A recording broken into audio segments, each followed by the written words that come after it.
You hold onto your marshmallows, Loud House fans, because season 10 is kicking off with a double whammy at Camp Mastodon, and trust me, things get wild. Whether you're a die-hard Loud sibling supporter or just dropping by for the drama and chaos, this recap is loaded with crazy camp stunts, surprising growth, and a sprinkle of heart. We've got Lynn trying to turn cautious little Lisa into a fearless explorer, and Lori battling the horrors of being labeled by a gang of wild campers. Let's break down everything, the chaos, the twists, and how our Louds navigate the most unforgettable camp experience. So the episode blasts open in that classic Loud House style, total commotion, family everywhere, and Lisa, our resident genius, dodging chaos at every turn. She's the poster child for caution, armed with disinfectant wipes, a book about fungi, and a mega fear of outdoor germs. Summer camp is pretty much her worst nightmare. T-dirt, unknown bacteria, and statistically the tiny chance of an apocalyptic cicada tornado, which, let's be real, feels like classic Lisa math. Lynn, ever the sporty go-getter and big sister, just can't stand seeing Lisa miss out.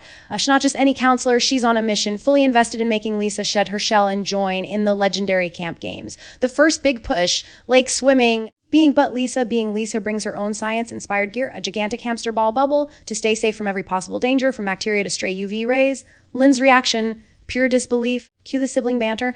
Activities ramp up with pitch volleyball, basically beach volleyball, Loud style. Lisa's calculations on ball speed, injury probabilities, and kinetic energy make every serve a math lesson, but Lynn isn't letting up.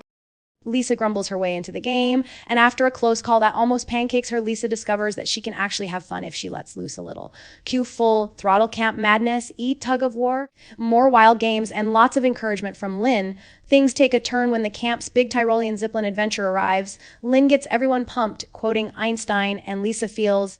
But as fate would have it, the zipline gets stuck, Lisa dangles in midair, and a rare cicada tornado actually hits. So much for low odds. The whole camp mobilizes, Grandpa, the campers, everyone, while Lisa is snatched away by a random eagle. Just another day in Loudland.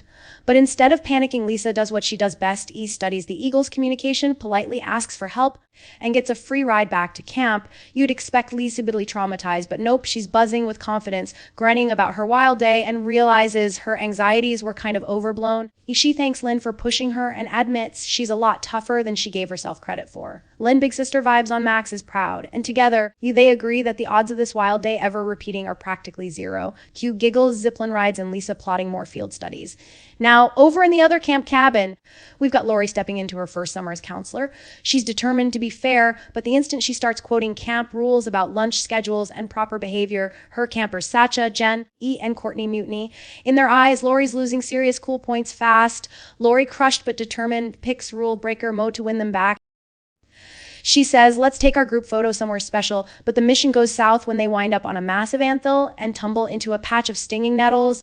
Ouch. Lori's quick to patch everyone up, but now the girls are itching up a storm and grumbling about their uncool leader. Desperate, Lori spins out a wild idea, a forbidden indoor mini golf tournament.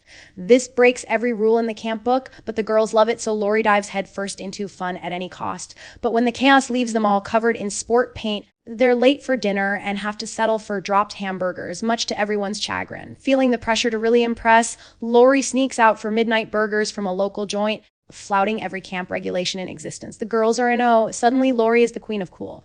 Their next request, dessert heist. Lori knows she's risking her counselor reputation, but she agrees to sneak into the kitchen for sweet treats. The dessert mission quickly spirals out of control. Cotton candy everywhere, chocolate cake in the hair, and a soda volcano eruption to top it off. It's pure chaos, and Lori has absolutely lost control. Then, in true Loud fashion, the consequences catch up. An angry head counselor arrives, putting the girls to work cleaning up the giant mess before bed. The campers are now wondering if they pushed Lori too far, and Lori herself faces a truth. Being cool isn't all that. She apologizes and admits she should have balanced the fun with responsibility. The girls, softened by Lori's honesty and care, realize she's actually the best kind of leader. Loving, reliable, and willing to go the distance for her flock, even if it means mopping up a dessert disaster at one.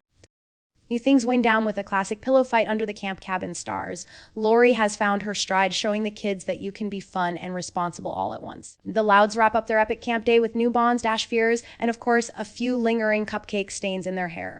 So what's the big takeaway from this epic, high-energy premiere? It's all about comfort zones and what happens when you step out of them. Lynn helps Lisa face her biggest anxieties head on, and Lisa comes out not just intact, but more confident than ever. Lori learns that being cool isn't about breaking every rule. It's about showing up and looking out for your crew, even when they don't realize it.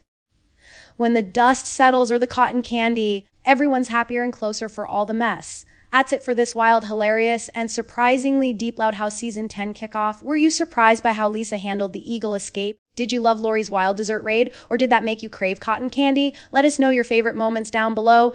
Don't forget to hit like, share this with your fellow Loud House fans, and subscribe for more recaps and deep dives just like this. See you next time for more Loudcast.